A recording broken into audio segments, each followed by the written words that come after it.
my north-facing garden. A few years ago, in the beginning, there was only grass. I made a flower bed mostly filled with annuals and sowed a new lawn. It looked amazing in the summer for a couple of years. I even grew some sweet corn, and hyacinth flowers returned in the spring. But in the winter, the bed was void of life. A new fence meant the flower bed was cleared and the lawn was trampled on.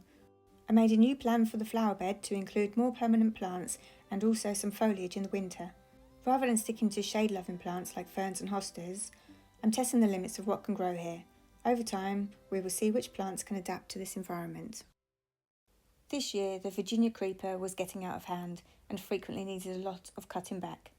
It quickly sent out shoots in all directions, grabbing attachments to anything and everything as it made for a fast expansion. Looking back at photos, it looks like my neighbour planted this in 2017, so that's 6 years ago, quite a long time. In the beginning, they cut it back at the end of the year, but after that it was left and the vines came back to life in the spring, so the whole plant then expanded exponentially year on year. In the autumn, it turns a lovely shade of red, but this is short-lived and the growth this year has been excessive. So I decided to cut it off the fence this year. I waited until all the leaves have fallen before I started to cut it back. This is where the main stem comes to my side of the fence.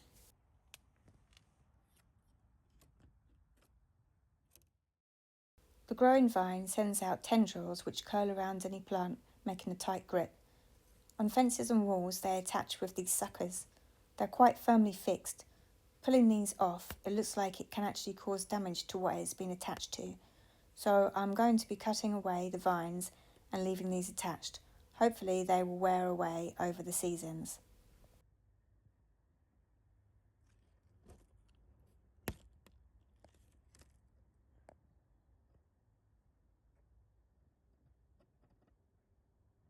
I've cut off all connections to the shed, but I've left these attached in case next year I want to grow something up it like sweet peas and they'll need something to attach to.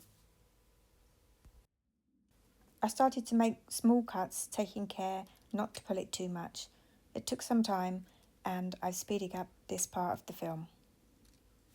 In the spring, I will give this fence a good fresh coat of paint to help protect it. We'll see how much the plant grows back next year, or I might speak to my neighbour and see what their thoughts are. Maybe they might consider replacing it with something less vigorous. I've left the main stem there. I'm not sure what to do with it, but I've got time to think about it over winter. These are the cuttings from this part of the fence. And here are some of the tendrils that I've left attached.